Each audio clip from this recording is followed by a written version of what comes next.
Boa noite, a gente vai apresentar o laboratório 01 de concepção e design em controle e automação, laboratório 1 da Pontifícia Universidade Católica do Paraná, PUC Paraná. Nós somos do curso de Engenharia de Computação. Os integrantes são Aurélio Zanerato Assunção, Henrique Ribeiro Pinheiro e Juan Emanuel Buscarão Zodelan. As atividades são: o primeiro exercício, a função que calcula a resistência de um resistor a partir das cores. No exercício número 2, aqui a gente vai ter calcular as transformadas de Laplace. No 2, a gente vai apresentar a transformada inversa de Laplace. No 3, a função de transferência. No 4, a gente vai fazer a função do impulso e descrever a funcionalidade do impulso e do L-sim.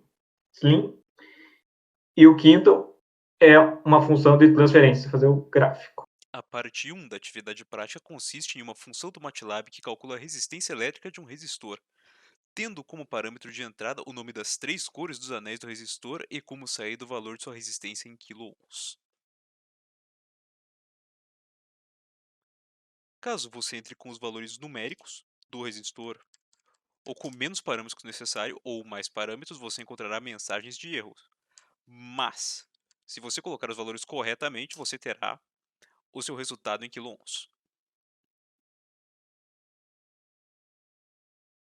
Ok, brincadeiras à parte, trocando em miúdos. Aqui no começo do programa a gente vê quantos argumentos foram lançados, a gente já define aqui todas as cores como elas devem ser escritas, passa tudo que o usuário digitou para a letra minúscula, caso não seja o strings vai passar erro aqui. Logo depois disso aí a gente compara os valores do que foi digitado com aqui o vetor de cores. Depois disso aí a gente atribui o valor baseado nisso para os componentes A, B e C. E se tudo estiver correto, o que a gente faz? A gente calcula o valor do resistor aqui por essa fórmula e exibe na tela. Bom, na parte 2 do exercício, o grupo se propôs a, no exercício 1, calcular a transformada de Laplace usando MATLAB. No exercício 2, calcular a transformada inversa de Laplace, usando também o MATLAB. E no exercício 3, a partir de uma função de transferência inserida pelo próprio usuário, né, o grupo foi calcular os polos e zeros, mostrar a função de transferência, calcular a transformada de Laplace inversa e a função de transferência, fazer os gráficos e, em relação ao gráfico, mostrar o valor de resposta do degrau em tempo tendendo a infinito. Então, para fazer o exercício, tem 2 arquivos, o laboratório 1 e a questão 3. Nesse documento, nesse arquivo laboratório 1, foi calculada a transformada de Laplace do exercício 1 usando o comando Laplace, a transformada inversa de Laplace foi calculada usando o comando iLaplace, e na questão 3 foi feita uma função separada para ser usada nesse exercício, como pediu o exercício, usando nesse arquivo uma função separada, que é a função questão 3. Então, para conseguir os polos e os zeros, foi feita a raiz do numerador e denominador através do comando loss. E, para mostrar a função de transferência de forma polinomial fatorada, foi usado o comando de função de transferência do próprio MATLAB e depois o residue, que separa em frações parciais, né, numerador e denominador, para poder ter essa fatoração.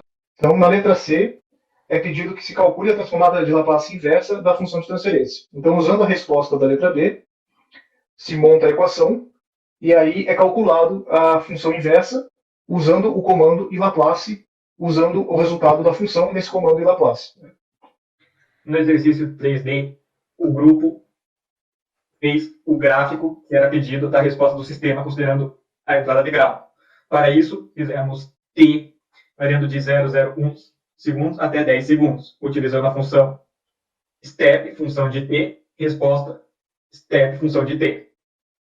No exercício 3D, é proposto apresentar o gráfico do item 3D em resposta do degrau quando tende ao infinito. Utilizamos o valor máximo igual à resposta, usamos f.printf para declarar o valor que é o valor máximo, e o valor t tendendo ao infinito, que deu a resposta, length resposta. No item 4, é pedido para que sejam explicadas as funções impulse e lsim. Ambas funcionam de maneira análoga à função step, sendo que a função impulse calcula o tempo de resposta ao impulso unitário de um sistema, e a função lsim plota a resposta do sistema em relação ao tempo, utilizando para isso um sinal de entrada, definido como U, e amostras de tempo definidas como T. No item 5, o grupo, então, definiu para uma função transferência f de s igual a 1 dividido por s mais 1, a resposta ao impulso U de t igual a cosseno de t. Quanto à execução do programa, nós temos que colocar apenas a entrada, o numerador e o denominador da função, da questão 3. E como todas as saídas do programa, nós temos os gráficos da resposta na simulação linear aqui do item 5, ao sinal de cosseno. Aqui é a resposta da função de degrau, da função 3. E aqui nós temos no console aqui aparecendo desde as transformadas de Laplace aqui do primeiro item, quanto as transformadas inversas de Laplace do segundo item, como também os polinômios do numerador ali que tinham sido digitados, os polos e zeros, a função montada aqui. Temos também aquela já separada em frações parciais, o cálculo da inversa, resultado, o valor máximo da resposta ao degrau, o valor da resposta ao infinito e a diferença percentual entre os dois. E também temos aqui mostrado a função utilizada no item 5.